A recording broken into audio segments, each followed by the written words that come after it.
today. I want to ask you a question to start though. Well, it's actually going to probably be a three-part question. So the first question is, if you have recently had an exceptional customer service experience, I'm going to ask you to stand up.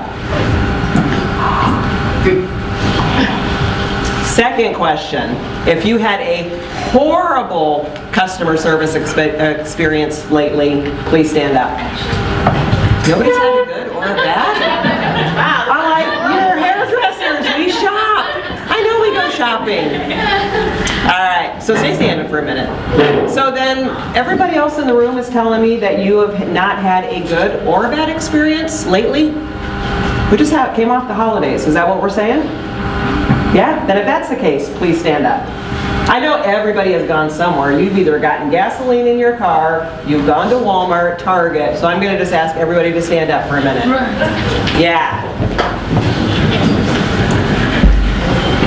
So now with that, it would be really unfair if I said everybody that had a good experience go over here, everybody who had a bad experience go over here, because we would have a one-person group and a two-person group and then a really huge group. So what I'm going to ask that you do is find a partner at your table that you're working with and share with them the last customer service experience that you had, so somebody taking care of you, and how was it? Was it good, bad, or ugly?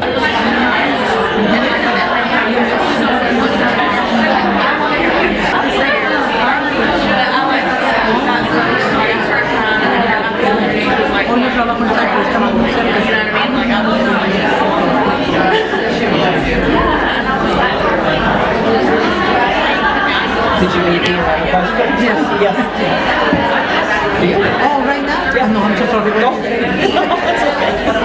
It was okay. I wonder if you had a question. Oh, okay. Yep, you're just like, I'm bored. About 30 more seconds. Okay, it's time.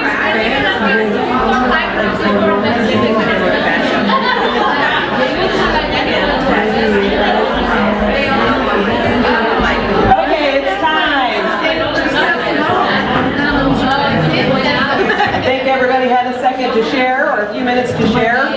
So now what I would like to ask is if anybody in the room would like to share your experience now that you had time to talk it through. So what I'm looking for, first of all, is if you just had a great experience and then after you had time to process it, you know, did you go to a business and then they treated you so well that you were like, I would absolutely come back to this business.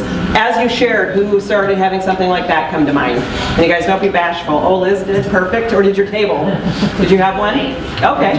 And you too? So do you mind sharing? Okay, so Carmen, right over here. Okay. You have one too? Perfect. She's going to come, or Carmen's going to come over to you. Oh, I'm sorry. Do you want to share, Liz, please? Oh, that's Carmen too. Oh! Oh! Carmen! Ah!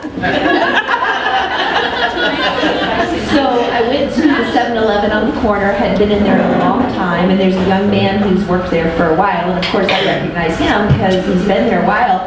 And I walked in and he goes, well, hey, how have you been? I haven't seen you in a long time. And I was like, well, that's kind of cool, you know. How many hundreds of people does he see a day? So it made me feel special. Awesome. So you recognized who you were. Yeah. Perfect. Thanks. And then we had two right over here, Carmen. Thank you. Ooh, gonna get my walking into You sure are. steps. Oh, I don't have any slides for my steps. Okay. Hi. Okay, I took my daughter to the salon to do the nails, and the lady starts so nice with her and talking and say, oh, I make it feel like really good. My daughter, she said, I'm gonna just leave $2. She said before we go there. When we got out, she said, no, I'm gonna leave $4 because she was so nice. So when you treat good, we have better response for the clients. Awesome. Thank you. And right there. Yeah, hello everyone. My experience I had was on last week Saturday. I went to another location. So this guy came in. That was my first time being there anyway. I didn't know nobody. So the guy came in and he said, "Oh, I want a haircut." I said, "Oh yeah, I can give you a haircut." He said, "Oh, I don't know you. The lady that used to do my hair is not here." I said, "Okay, give me a try. I will do your hair." So are you sure you're gonna do a good job to me? I said, "Yeah, I'm a professional. So just give me a try." He said, "Okay, let's go." So he sat down. So I started cutting his hair. We started talking. So after we finished, he looked at the mirror. He said, "Wow." so where have you been? I said, I've been another location. They just put me over here. I said, okay, as from today, you're going to be cutting my hair. So when he was leaving, he just gave me $20. I said, I really, really appreciate your service. So one thing I realized that is you have to be confident on yourself, no matter what, because the client, they're going to put you down. Now you have to prove them right that, okay, I know what I'm doing, you know. That was the confidence that I had with the guy. Awesome. Thank you. All right, so now let's talk about a horrible experience. Who was sharing your information and then you were like, oh, my experience was so bad, I just really would question that I would go back to that business. Anybody? Ooh, Carmen, run. Yeah, do it on purpose, you guys, and be like, run! Good morning, everybody. Well, this morning I usually go to, there's a little coffee shop in Haro, and when I walk in, the lady says, oh, I haven't seen you so long. And I say, yeah, I'm here to get my coffee. So that was nice, but then the lady made my coffee and she didn't put enough milk in it. So when I asked her, can you please put more milk in my coffee? She looked at me like, you know, she didn't say anything, but you could see the expression on her face. So it's kind of, I really love to go there, but because of that, now I'm thinking, should I? Yeah, so it makes you question that. You're looking for what you asked for and you're not getting it. So it's like, oh, I don't know if I would go back or not. Yes. Who else has had a horrible experience? Carmen, did you have a horrible I experience? have had one. So I told these guys earlier. So Wendy's, everybody knows Wendy's.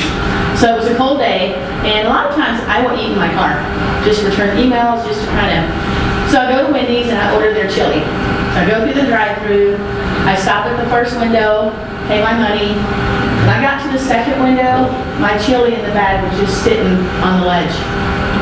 Because it was too cold for the person running the window to open the door. It was on the ledge. So guess what? Never been back. And I won't go back. Yeah, I guess they thought it was funny. I don't know. The chili was probably cold. I know. Then you're like, Well, well, it was drive cold. up, literally drive up and Yeah. take it. So- All right, awesome. So then, I guess because of that, then again, most of you are saying it was a mediocre experience, right? It was neither good, it was neither bad. So it was just something that happened in the experience that you had.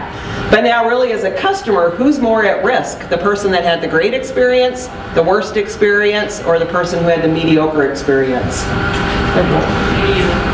Mediocre, who said it? Why mediocre? Well, if you had a bad experience, you know, they're not going to come back.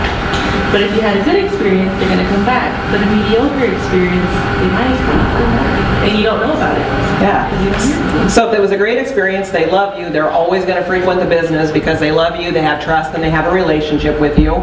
Now, if it's a bad experience, there's not necessarily a chance they won't come back. Usually the people that have a bad experience will complain to you and give you the opportunity to fix the problem.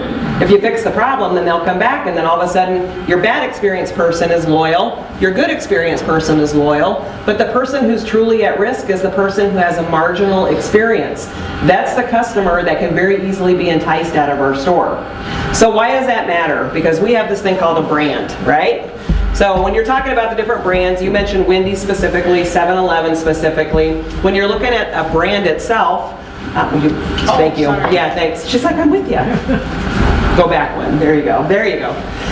So a brand makes a promise to the customer, right? So when you ask most people, what is a brand? We would say it's the name or it's the logo or what happens over the store. And the experience that we have is not the logo or the name over the door, it's the actual person that we're interacting with within the store that we're visiting. So as a consumer, it's all about our emotional and our psychological connection that we have to the business that we're frequenting. So every brand makes a promise, and then that promise is what becomes a brand reputation. So in Cost Cutters, well, I gotta back up for a second. In those experiences, so whether it's Liz, Carmen, everybody that shared, what did the people do for the brand? So if it was a great experience, when you left the environment, how did you feel? Liz, I'm just gonna pick on you over there. I felt special because he recognized me out of the hundreds of people he has to see every day. Okay, awesome. What about a bad experience? What did the person do for the brand? In your coffee. So it wasn't the coffee shop that did it, it was the one person, but what did you feel about it when you left? Well, next time I'm going to keep it up because I know the owner and the lady so well. Next time I go in, let her I So really you'll, like them. yeah, so you'll give them a chance because you like the business. So you would be one of those consumers that wasn't happy but would still give them another chance.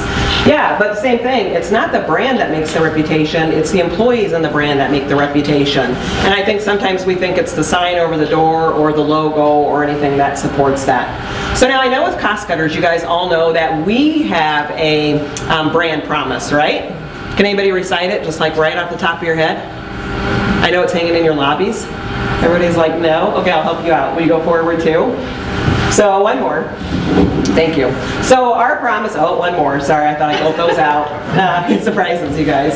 So basically, we tell our customers that we're going to give them a welcome experience when they're in the store, and when they leave, they're going to leave looking good and feeling better, right? Prior to when they came in the salon. So they're going to have a beautiful look. But then the big question is, maybe you go forward, how the heck do we do that? Because it's not just the haircut that we're delivering or the color service, it's also the experience that we're having with them in the store. And that's basically what today is all about. So we're going to be looking at some different aspects of services in the store, whether it has to do with the haircut service and maybe how sometimes we take something that could be really basic and make it on point for the customer. And then also all those side things that happen in the salon with the customer. Would you guys like to see a little hair though? Yeah, get going? So go forward one more. Before we do that, what is the #1 question you think that we ask a customer in the consultation that totally freaks them out? Yeah, you know it, you can't say it. Yeah, guess what the #1 question is? How do you make me haircut? How do you want your haircut today? So why do you think that freaks them out? They got time, they don't know. Yeah, they don't know, but you guys, and I'm going to be honest, this came from a statistic. So our company does all these I can't talk anymore, statistics about what our customers look like when they frequent our, or what they're looking for when they come to our salon. So we were doing a lot of research around the consultation and who thought they got an exceptional consultation and who thought they had a mediocre consultation or a moderate consultation. 15,000 customers we asked about the consultation. How many percent-wise would you say, oh, I got this really great consultation from the customer's opinion? 20%? What else do we have out there? 10. 10? What else? 15. Why are you guys going so low? This will maybe scare you. 7% of 15,000 customers thought they got a good consultation. So then the question became, what is missing when we're doing the consultation? Miscommunication. So miscommunication, or the customer thinks we're not truly hearing what they have to say. And then backing it up, that question, so hit the slide one more time, how do you want your haircut is the #1 question that freaks the client out. Because they think two things. One, you want us to tell you exactly how you want it cut in your technical terms. Or two, I don't know, that's why I'm coming to you, because I don't know how I want it cut. I need that recommendation on how I'm basing the haircut. So when I heard this, you guys, I was like, oh my gosh, I'm a horrible hairdresser. Because what do? Welcome to Cost Cutters, this is my station. Come with me, set you down. What's the first thing I say? How do you want your haircut? Right? Now I have to look at it different, because it's more than just how do you want your haircut.